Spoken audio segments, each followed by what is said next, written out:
오늘 우리에게 주신 하나님의 말씀은 사무엘하 7장 1절부터 2절, 8장 1절부터 14절까지의 말씀입니다. 이제 제가 하나님의 말씀을 봉독합니다. 하나님의 말씀을 보면서 들으십시오. 여호와께서 주위의 모든 온수를 무찌르사 왕으로 궁에 평안히 살게 하신 때에 왕이 선지자 나단에게 이르되 볼지어다 나는 백향목 궁에 살거늘 하나님의 궤는 휘장 가운데에 있도다. 그 후에 다윗이 블레셋 사람들을 쳐서 항복을 받고 블레셋 사람들의 손에서 메덱 암마를 빼앗으니라.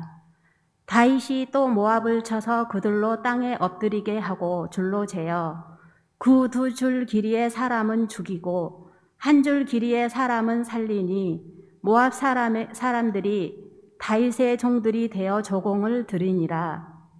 루옵의 아들 소바왕 하다데셀이 자기 권세를 회복하려고 유브라데 강으로 갈 때에 다윗이 그를 쳐서 그에게서 마병 1700명과 보병 2만 명을 사로잡고 병거 100대의 말만 남기고 다윗이 그 외의 병거의 말은 다 발에 힘줄을 끊었더니 다메섹의 아람 사람들이 소바왕 하다데셀을 도우러 온지라. 다윗이 아람 사람 2만 2천 명을 죽이고 다윗이 다메섹 아람의 수비대를 두매 아람 사람이 다윗의 종이 되어 조공을 바치니라. 다윗이 어디로 가든지 여호와께서 이기게 하시니라. 다윗이 하다데셀의 신복들이 가진 금 방패를 빼앗아 예루살렘으로 가져오고 또 다윗 왕이 하다데셀의 고울 베다와 베로데에서 매우 많은 놋을 빼앗으니라. 하맛 왕 도이가 다윗이 하다데셀의 온 군대를 쳐서 무찔렀다 함을 듣고 도이가 그의 아들 요람을 보내 다윗 왕에게 문안하고 축복하게 하니 이는 하다데셀이 도이와 더불어 전쟁이 있던 터에 다윗이 하다데셀을 쳐서 무찌름이라. 요람이 은그릇과 금그릇과 녹그릇을 가지고 온지라. 다윗 왕이 그것도 여호와께 드리되 그가 정복한 모든 나라에서 얻은 은금 곧 아람과 모압과 암몬 자손과 블레셋 사람과 아말렉에게서 얻은 것들과 소바왕 루옵의 아들 하다레셀에게서 노력한 것과 같이 드리니라. 다윗이 소금 골짜기에서 에돔 사람 18,000명을 쳐 죽이고 돌아와서 명성을 떨치니라. 다윗이 에돔에 수비대를 두되 온 에돔에 수비대를 두니 에돔 사람이 다 다윗의 종이 되니라. 다윗이 어디로 가든지 여호와께서 이기게 하셨더라. 아멘. 이 말씀은 오늘 우리에게 주신 하나님의 말씀입니다. 하나님께서 오늘도 이 말씀을 통하여 우리에게 은혜 주시기를 원합니다. 아멘. 복의 근원 되신 아버지 하나님, 오늘도 사슴이 시냇물을 찾듯 주의 은혜 갈급하여 주의 전에 달려 나왔사오니 주님, 우리 마음 가운데 역사하시고 일하셔서 주님, 오늘 이 말씀이 주님의 말씀 되게 하여 주옵시며 사람의 모습은 감추어 주시고 오직 주의 성령의 뜻만, 하나님이 하시고자 하는 성령의 역사만 나타나게 하여 주옵소서. 말씀이 오늘 이곳에, 이 본전에 영상으로 참여하는 모든 분들, 모든 삶 가운데 영으로 이 말씀이 육신이 되어 임하여 주셔서 큰 은혜 넘치게 하여 주옵소서. 우리 구주 예수님의 이름으로 기도하옵나이다. 아멘.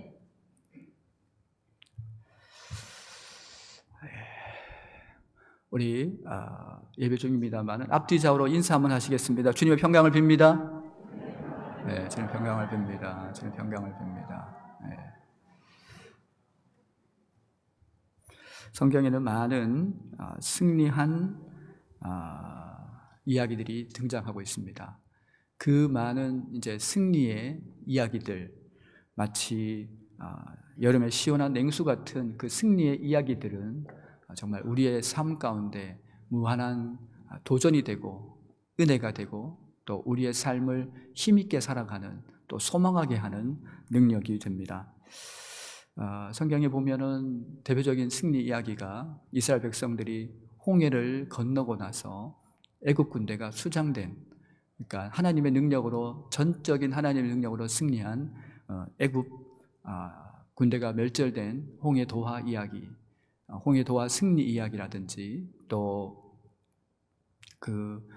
갈멜산에서 850명의 우상 선지자들과 싸워서 이긴 그런 영적 승리, 엘리야의 이야기 등 그 성경 안에서 많은 승리의 이야기가 등장합니다. 그 중에 최고의 하이라이트는 역시 십자가에서 죽으시고 무덤까지 내려가셨다가 부활 승리하신 우리 예수님의 승리 이야기가 또 우리 가운데 들려지게 됩니다.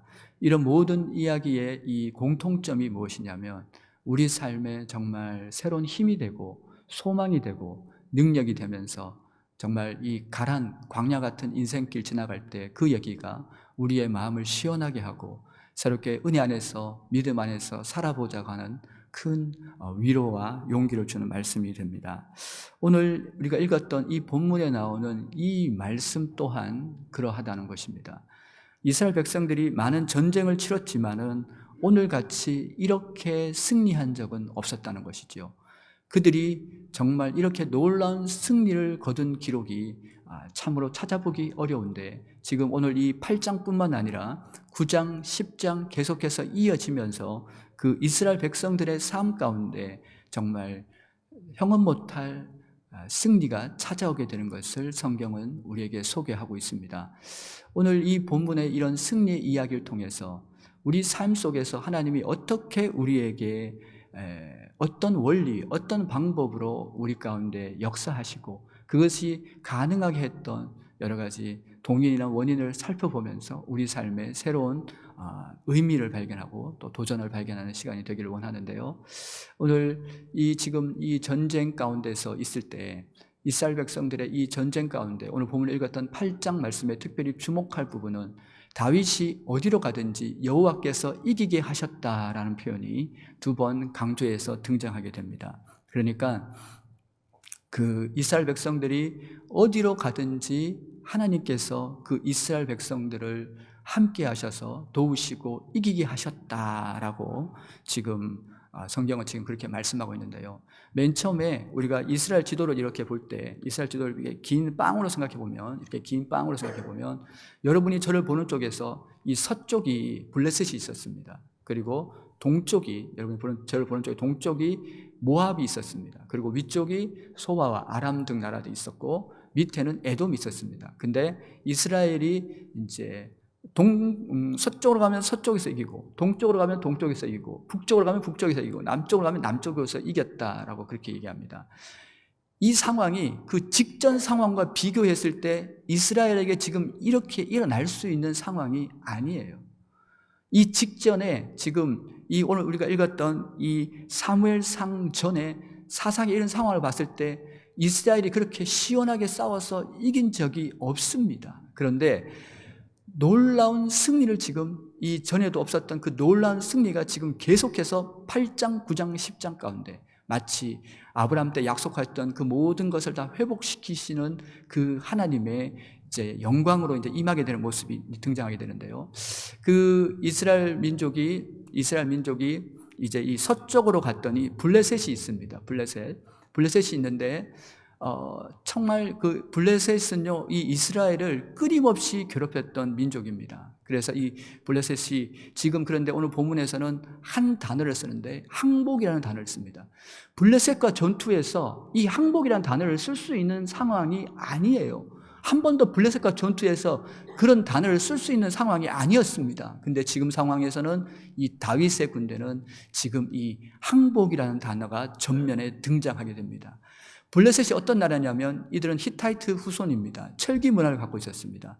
그들이 막강했습니다. 그리고 바로 직전에 사울 왕 때 이스라엘 중심부까지 침투해서 이스라엘의 숨통을 조였던 나라가 바로 이 블레셋입니다. 근데 지금 싸움을 하는데 항복했다고 얘기하고 그리고 메덱 안마를 그저 얻게 되는 이제 학자들은 가드로 추측하는 이 메덱 안마를 그저 얻게 되는 하나님의 놀라운 영광의 승리, 압도적인 승리를 드러냅니다. 전과는 달라요. 지금 이스라엘이 전에 싸웠던 그런 싸움과는 전혀 다른 새로운 양상으로 가고 있습니다. 압도적인 하늘의 영광과 하늘의 권능이, 그리고 하나님의 도우심 가운데서 압도적인 승리를 이 블레셋 가운데서 지금 나타나고 있다는 겁니다. 블레셋이 항복했다니까요. 그 싸움에 능한 그들이 항복하고 두 손 두 발 들고 벌벌벌 떠졌던 게 지금인데요. 지금 이 전쟁이 한 번도 쉽지 않은데 두 번, 세 번 연속 치르게 되면서 이스라엘은요, 그 방향을 동쪽으로 돌립니다. 동쪽으로 돌려서 초점 맞춘 게 모압이라는 나라예요. 이 모압이라는 나라, 이 나라는 어떤 나라냐면, 불과 사사시대 때, 이 전 시대 때 모압왕 에글론이 18년 동안 공포 정치를 행합니다. 그래서 그 강압적인 그 분위기에서 있었던 이 모압에 치를 떨었습니다. 그만큼 모압이 그렇게 이스라엘을 끊임없이 넘어뜨리고 고통을 주고 아픔을 줬던 게 이 모압이거든요. 근데 지금, 그리고 심지어 이스라엘 백성들이 광야를 지나올 때 이 모압 사람들이 발람을 통해서 저주까지 하게 했던, 하여튼 지독하게 괴롭혔던 사람들이 이 모압인데, 오늘 지금 두 손 두 발을 다 듭니다. 꼼짝을 못합니다. 그냥 무너져 버립니다. 그래서 이 이스라엘이 이기고 난 뒤에 그 키를 재가지고 두자, 그러니까 대적할 가능성이 있는 근본적인 것들을 다 제거해 버립니다. 그리고 그 다음에 이제 다 제거하고 난 다음에 그 키가 한 자 이하 되는 사람들만 남겨놓고, 이제 두 자 이상은 다, 두 자까지 되는 분들은 다 이렇게 죽이게 되면서 정리를 하게 됩니다. 그러면서 그들의 조공을 받게 된다는 얘기입니다. 이제 그러면서 이제 이 이스라엘 민족 다윗의 군대는 어디를 향하게 되면 북쪽을 향하게 됩니다. 지금 다윗이 어디로 가든지 이긴다라고 했을 때 지금 이제 북쪽으로 방향을 돌리는 것이에요. 북쪽에 이제 소바왕이 있는데, 전투에서 여러분, 전쟁에서 이겼다는 것에도 너무 감격스러워요. 전쟁에서 이겼다는 것에도 너무 감격스럽다니까요. 우리 편도 손해가 있고 그렇게 해가지고 이겼다는 건 감격스러운데, 지금 근데 이겼다는 게 한 명만 이겼다는 거 해도 감격스러운데, 지금 포로 한 명만 돼도 너무너무 잘 싸웠는데, 포로가 몇 명이요? 마병이 1700, 보병이 2만 명의 포로를 통째로 잡아버립니다. 지금 이 이스라엘의 군대는 놀라운 능력과 은혜 중에 전진하고 있어요. 누구도 건들 수 없는, 근데 심지어 어떻게 되냐면, 이 소바를 잡고 나서 보니까 주변에서 아람이라는 왕이 도와주러 옵니다. 전쟁을 치르고 또 치러야 되는 상황 가운데서 힘이 부족하지 않습니다. 아람 왕도 그냥 통째로 깨부숴버립니다. 그리고는요, 승리하게 됩니다. 지금 이것이 다윗의 군대의 얘기입니다. 이 다윗의 군대는 사람의 그런 모습이 아니라 신적인 하나님의 군대, 하나님의 영광이 임했던 그 다윗의 군대를 모습을 볼 수 있습니다. 여러분의 삶도, 여러분의 일상, 여러분의 모든 범사 가운데 이런 넉넉한 승리가 있기를 축복드립니다. 이기려면 제대로 이겨야지. 늘 질질 끌려가면서 간당 그렇게 한 것보다 확실하게 주의 은혜로 까짓것 다 이겨버리시길 주의 이름으로 축복드립니다. 완전한 승리를 거두시길 바랍니다. 매일매일의 삶이 은혜요, 감사요, 감격이요, 오늘 하루 겨우겨우 살아가는 것이 아니라 하나님의 은혜 안에서 완전한 승리, 넉넉한 승리, 다윗 같은 힘이 넘치는 감격과 감사의 승리가 되시기를 주의 이름으로 축복을 드립니다. 그래서 특별 새벽 기도를 준비했습니다. 우리 하나님께서, 여기까지 얘기하겠습니다. 더 이상 얘기하지 않겠습니다. 아무튼 그래가지고 이 전쟁을 치르는데 이제 그 관심이 위쪽이 아니라 남쪽으로 내려옵니다. 남쪽에 이제 에돔이라는 나라에 관심을 보이기 시작합니다. 에돔이라는 관심을 보이는데, 에돔은 표현이 쳐 죽였다고 얘기합니다. 딴 데는 다 죽였다고 하는데 쳐 죽였다고 얘기해요. 근데 이게 전쟁을 그렇게 치르고도 이스라엘이 지치지 않는 능력, 얼마나 강력한 군대 18,000명을 그런 골짜기에서 쳐 죽였다. 지금 성경은 그렇게 지금 얘기하고 있습니다. 이런 놀라운 승리, 여러분, 연승의 승리, 백전백승의 승리. 이제 이 8장은 서언에 불과해요. 서막에 불과해요. 이제 9장, 10장, 우리 성경 우리 많이 읽지 않았습니까? 읽어보신 분 알지 않습니까? 9장, 10장 넘어가면 그 어마어마한 승리가 계속해서 따라붙는 것을 느낄 수 있습니다. 이 승리의 원인은 어디에 있었을까요? 근데 너무 뜻밖입니다. 너무 놀라운 뜻밖의 상황이 이 이스라엘을 연전연승했다는 것을 성경은 기록하고 있습니다. 어떤 상황이냐면 7장 1절 2절을 우리는 다시 주목하게 되는데요. 7장 1절 2절에 보면 다윗이 지금 일군의 이제 그 적들을 물리치고 평안한 때를 지나가게 됩니다. 이렇게 이제 평안한 때를 이렇게 지나가게 되는데, 사람이 평안하면 그냥 더 평안하고 싶고, 그리고 딴 것에 관심을 가지고 싶고, 우리가 처음에 기도 응답이 안 될 때는 주여 하면서 절절매고 막 그렇게 하다가 응답되고 나면 언제 그러냐듯이 입을 싹 닫고요, 교만 떨다가 또 자빠지기도 하면서 그렇게 되지 않습니까? 근데 지금 이 다윗은 그 승리 가운데서, 다윗이 왜 위대하냐면, 그에게 왜 고난이 유익이었냐면, 왜 광야가 유익이었냐면, 이런 상황 가운데서도 여러분 자빠지지 않는 거예요. 이런 상황 가운데서도 오히려 관심은 하나님께 있었습니다. 관심은 하나님께 맞춰집니다. 그의 시선은 하나님께 머물러 있습니다. 그의 가졌던 그 시선이 거기 머무는 것이 아니라 하나님께 머물러 있으면서, 나는 이렇게 너무 좋은 백항목 궁전에 거하는데 우리 하나님의 이 법궤는 저 천막 안에 있다, 그 광야에 있던 그 천막 안에 있다고 하면서 이 마음을 안타깝게 여깁니다. 근데 우리 하나님이 그 다음에 나단 선지자를 통해서 말씀하시는데 뭐라고 얘기하냐면, 어린아이처럼 기뻐하세요. 우리 하나님이 막 좋아가지고 막 어쩔 줄 몰라 합니다, 우리 하나님이. 근데 성경을 봐도 단 한 명도 그런 사람이 없었어. 우리 하나님을 향해서 그런 마음을 품는 사람이 없었어. 달라고만 했지. 정말 다윗이 왜 위대하고, 다윗이 왜 그렇게 쓰임받았고, 왜 그렇게 영광스럽게 하나님의 은혜 가운데 날마다 이런 놀라운 다윗의 군대, 다윗의 전성기를 오게 했냐. 그는 하나님의 관심이 있었고, 하나님의 그 법궤, 하나님의 이름의 법궤가 있는 그것에 그 천막 안에 있는 그 모습을 보고 안타까워하는 다윗. 그냥 다윗이 엄청난 걸 준 게 아닙니다. 하나님께 뭔가 어마어마한 걸 드린 게 아니에요, 여러분. 뭐 어마어마한 걸 드려서 그런 게 아니에요. 마음 하나 썼을 뿐이야. 사실 하나님은 다 가지고 계셔요. 뭐가 필요하시겠어요? 근데 하나님은 여태껏 그런 사람이 없었어. 하나님께 마음을 두는 사람이 없었어요. 근데 다윗은 지금 하나님께 마음을 두는 거예요. 그 마음, 하나님 중심에, 교회 중심에, 주의 일 중심에 그걸 보고 우리 하나님 너무 기뻐하시면서, 그 다음에 이제 7장 중반 이후부터는요, 축복을 갖다 쏟아 부어버립니다. 아따, 우리 하나님 한번 마음 먹으니까 감당이 안 되네.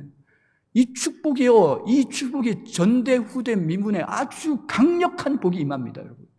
복을 한 3가지로 나눠보면 그래요. 첫째, 내가 존귀케 되리라. 내가 널 위대하게 해주겠다. 내 왕조가 끊이지 않는, 내 자손의 후손이 그 왕조가 끊이지 않는 은혜를, 이 영적 복까지 이해됩니다. 그 복을 주겠다고 얘기하는 거예요. 그러면서 여러분, 지금 이제 이 복을 주겠다고 얘기하면서 이제 그 복의 첫 걸음이 우리가 읽었던 8장 가운데 나오는 거예요. 하나님이 편드니까 뭐 게임 볼 것도 없어요. 뭐 명함 못 내밀어요. 그냥 다 깨갱하고 무너지고 깨지고 박살나고. 아니, 하나님이 주시겠다는데, 하나님이 응답하시겠다는데, 하나님이 책임지시겠다는데 아멘할 때까지 지금 보기만, 내가 너를 존귀케 해주겠다. 이스라엘의 주권자로 삼아주겠다. 이스라엘은 영적인 의미입니다. 이 거대한 이스라엘에 너는 가장 존귀한 이름이 되겠다. 그래서요, 이 다윗이, 우리 예수님이 이 땅에 오셨을 때 별명에 다윗의 자손 예수 그리스도.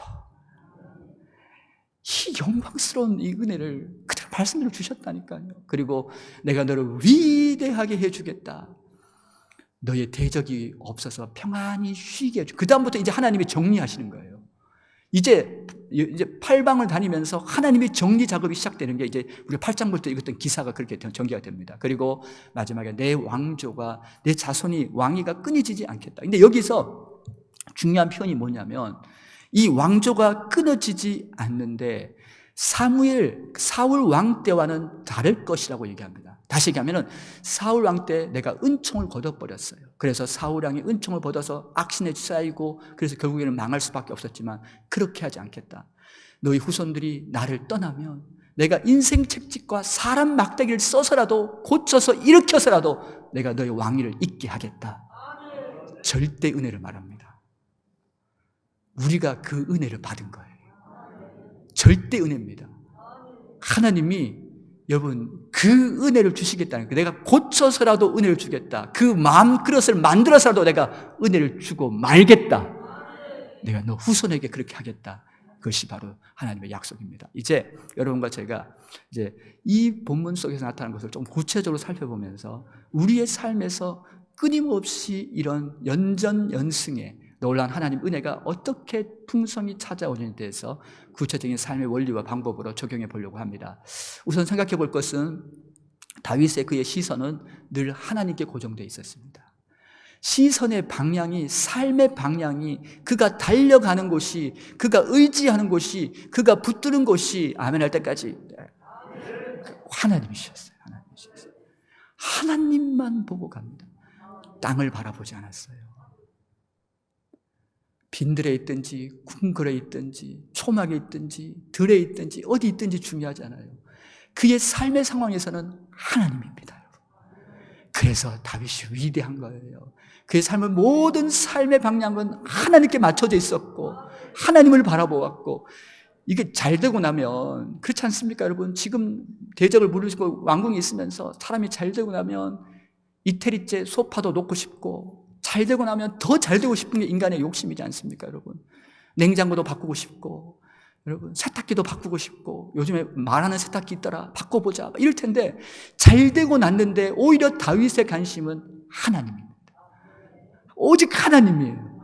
그러니까 하나님이 내 마음에 합한 자라고 내 심장 사이즈와 똑같다고 하면서 견딜 수 없는 하나님의 영광과 은혜를 다윗에게 부어 줘버립니다. 왜? 그렇게 내가 너를 샘플로 쓰겠다. 나를 찾는 자, 나를 존귀하게 여기는 자, 나를 높이는 자의 생애가 어떤 것인지 너를 통해서 이 세상 가운데 보여주겠다. 이 역사적인 기록들을 다 살펴보면 다윗 같은 삶이 있을까 했을 때 이런 하나님을 향한 삶, 하나님을 바라보는 삶의 대표적인 인물이 존 워너 메이커라는 사람이 있더라고요. 제가 이렇게 근래 역사를 보니까 존 워너 메이커는 찢어지게, 옛날에 왜 이렇게 찢어지게 가난했다고 모르겠는데 찢어지게 가난했던 집에 태어났던, 찌질이 가난했던 그런 인생이었습니다. 너무너무 가난했는데 그는 우연히 주일학교를 나가기 시작했어요. 그리고 어느 날 주일학교 선생님이 아이들에게 도전을 주려고 그렇게 얘기합니다. 이 성경을 너희에게 팔고 싶다. 이 성경은 그때 당시 성경이 무지 비쌌거든요. 가난한 집에서는 엄두도 못 내는 거, 그때 당시. 근데 이 성경을 보여주면서 내가 이 성경을 너에게 팔고 싶다. 이 성경을 사고 싶은 사람은 얘기해라. 선생님이 그냥 줄 수도 있지만, 이 고액의 성경을 그냥 줄 수도 있지만 아이들에게 가치를 알게 하기 위해서 그렇게 한 거예요. 그랬더니 거기서 눈이 반짝반짝거리는 한 아이가 있었습니다. 그 아이가 워너 메이커였어요. 워너 메이커는 그 선생님 그 얘기를 듣고 너무 가난했지만 그 말씀이 너무 크게 보이는 거예요. 하나님 말씀이 너무 좋아 보이는 거예요. 내가 저거 가져야 되겠다.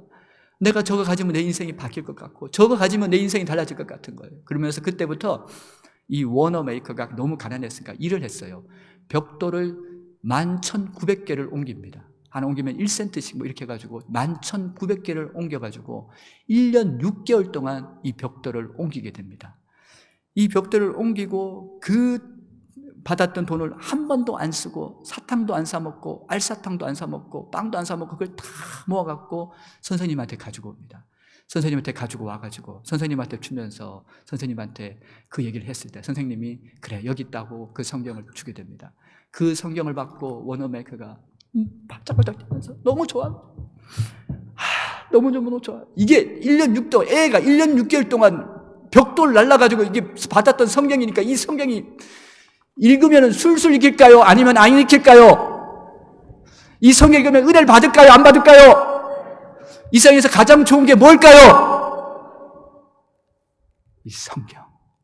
워너 메이커는 전부였습니다. 가난했던 워너 메이커는 성경대로 살리라. 내가 가난해도 좋고 없어도 좋고 아무것도 없어도 좋고 그래도 좋다. 나는 이 성경대로 살리라. 그렇게 얘기하는 것입니다. 그렇게 하고 이 워너 메이커가 제일 좋아했던 말씀이 뭐냐면 인자는 섬김을 받으러 온 것이 아니라 섬기러 왔다. 그 말을 좋아합니다. 그러면서 그렇구나. 나도 예수님처럼 남은 생에 섬기면서 살아야 되겠다. 그래서 이 워너메이커가 만든 개념이 백화점입니다. 옛날에는 그런 개념이 없었어요. 외국에 가면 아시겠지만은 이렇게 띄어져 있습니다. 근데 그거를 어떻게 하면 더 사람들을 섬길 수 있을까 해가지고 요걸 다 한때 모았네? 그것이 바로 백화점입니다. 그러니까 백화점에 들어가면 쌀가게도 있고, 연탄 아니고 쌀가게도 있고, 그 다음에 여러분 또 빵집도 있고, 그 다음에 옷집도 있고, 이렇게 다 한 곳에 다 있거든요. 그게 백화점입니다. 그래서 워너메이커는요, 미국의 아주 유수한 아주 좋은 백화점을 다 소유한, 거의 다 소유한 사람이 워너메이커예요. 워너메이커가 그 마음이었어요. 그래서 워너메이커가 만든 경제 용어가 뭐냐면 고객은 왕이다. 고객이 봉이다. 그때 만든 게 이 워너메이커가 만든 경제 용어가 그겁니다. 그래서 왕처럼 대하는 거예요. 왕처럼 봉처럼 대하는 겁니다. 그리고 당시 직원들이 천대받던 시대에 최초로 유급 휴가를 만든 사람이 워너메이커입니다. 그만큼 그는 섬기기를 좋아했어요. 누구든지 섬기기를 좋아했어요. 그러니까 직원들이 신바람 나서 일하는 거죠. 이제 그런 섬김이 있으니까 또다시 섬김으로 돌아오는 하나님의 역사가 나타나게 되는 것이지요. 근데 결정적인 하이라이트는 그것입니다. 너무 대통령이 워너메이커가 마음에 드는 거예요. 너무 마음에 드니까 대통령이 워너메이커에게 와서 최신부 장관 해라. 그때는 최신부가 굉장히 중요했거든요. 최신부 장관을 해랬더니 각하 못합니다. 저는 못합니다. 그렇게 얘기합니다. 그랬더니 이 대통령이 너무 황당한 거예요. 딴 사람은 뇌물 써가면서 로비를 해가면서 기를 쓰고 장관 하나 하려고 명예 받으려고 그 타이틀 하나 달려고 기를 쓰는데 이 워너메이커는 못합니다.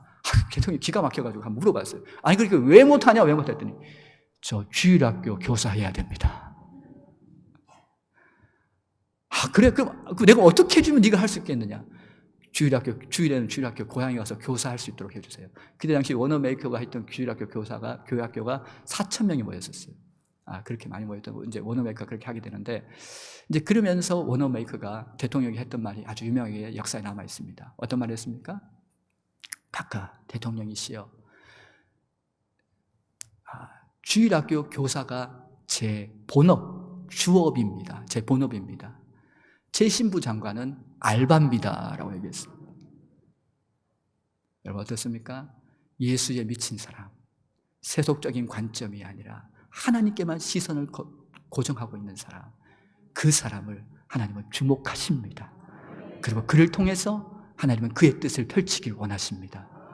그리고 이 세상 가운데 가장 존귀한 이름이 돼서 하나님의 능력을 나타내길 원합니다. 지금도 뉴욕에 가면 뉴욕 사람들은 수도세를 내지 않습니다. 왜냐하면 록펠러가 섬겼기 때문에 그렇습니다. 록펠러가 하나님 은혜 가운데 그런 거부가 된 다음에 나도 사람을 섬기리라 해가지고 뉴욕 사람들에게는 물세를 받지 않습니다. 지금도 뉴욕 사람들은 물세를 내지 않아요. 대단하지 않습니까? 여러분, 이런 여러분의 영적 거장이, 영적인 은혜가 우리 가운데 넘쳐나시기를 축복을 드립니다.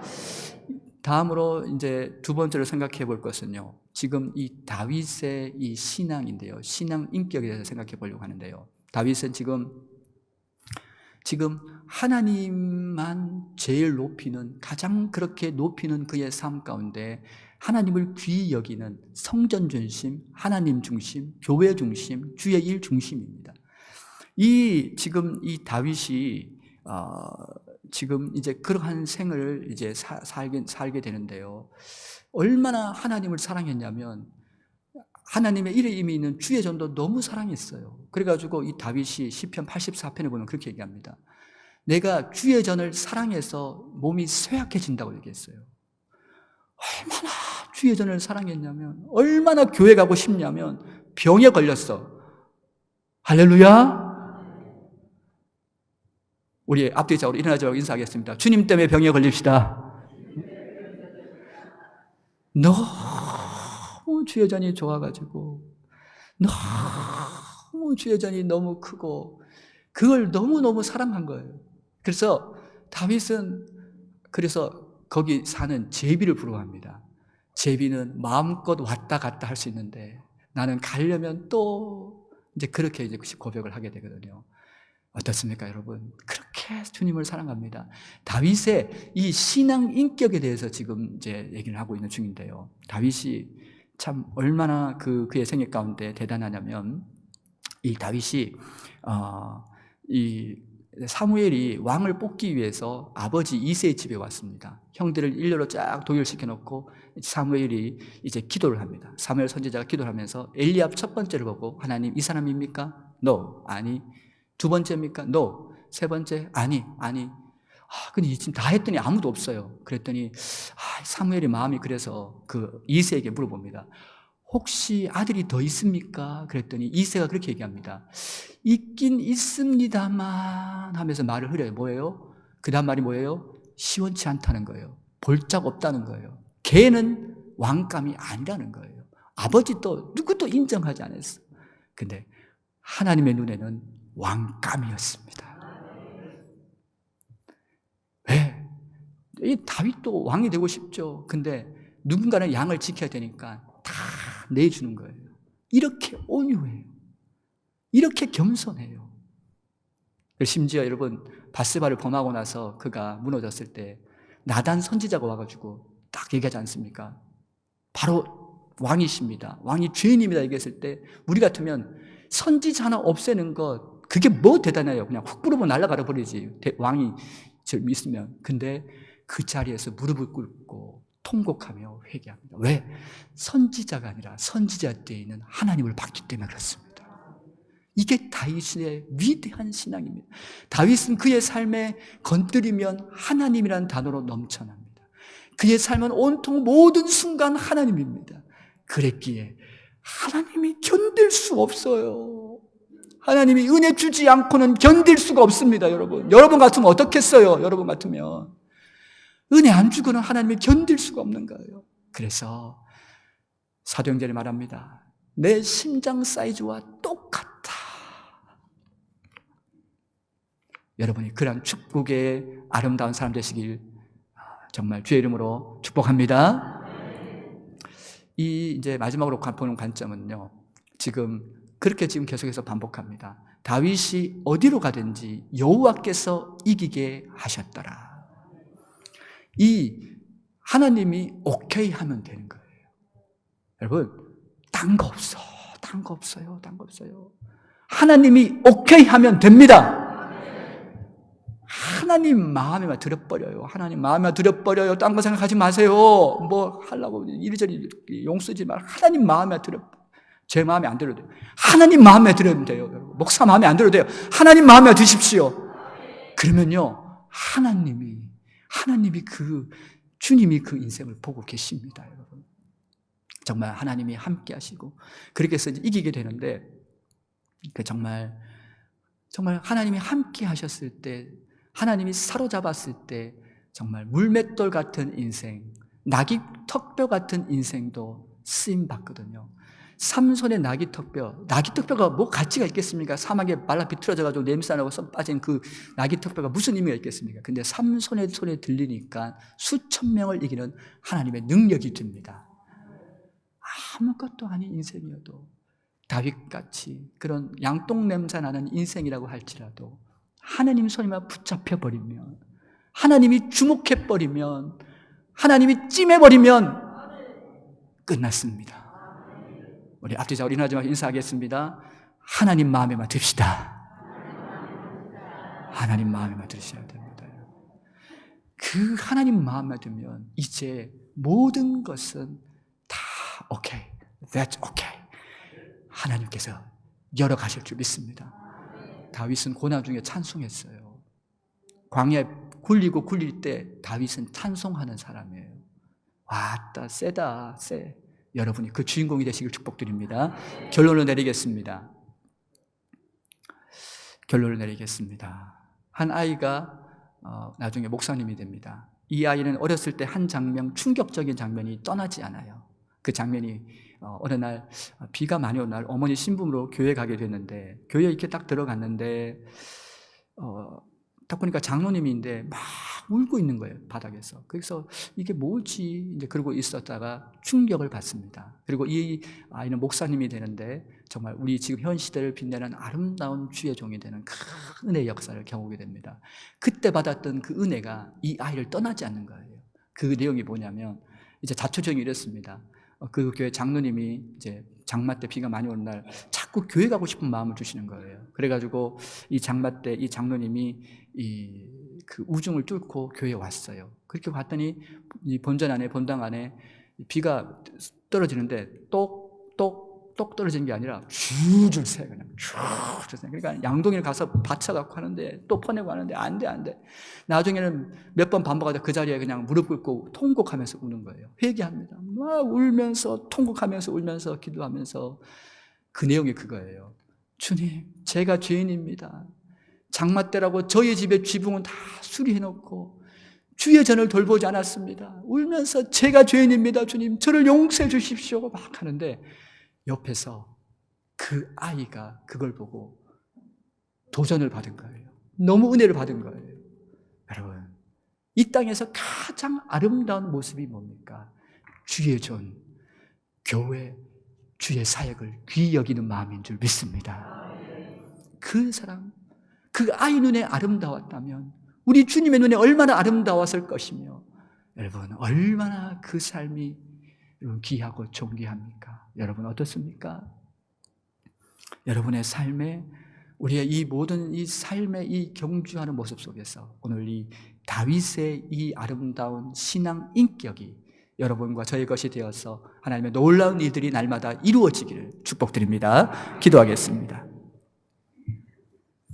은혜로우신 아버지 하나님, 감사 또 감사를 드립니다. 오늘 이 다윗, 예수에 미친 사람, 십자가 은혜에 미친 사람, 이 다윗, 그는 하나님이 전부였고 하나님을 귀히 여겼고 정말 아무것도 아닌 마음은 한번 드렸을 뿐인데, 뭘 엄청난 것을 바친 것도 아니고 마음 한번 드렸을 뿐인데 하나님이 견디지 못하는 은혜를 내리시는 이 놀라운 것을 보며 우리의 삶이, 우리의 삶의 모습이, 삶의 양식들이 다윗처럼, 다윗같이 아버지 하나님, 이렇게 주님을 드리고 섬기는, 주를 귀히 여기고 사랑하는 아름다운 신앙 인격으로 승리케 하여 주옵소서.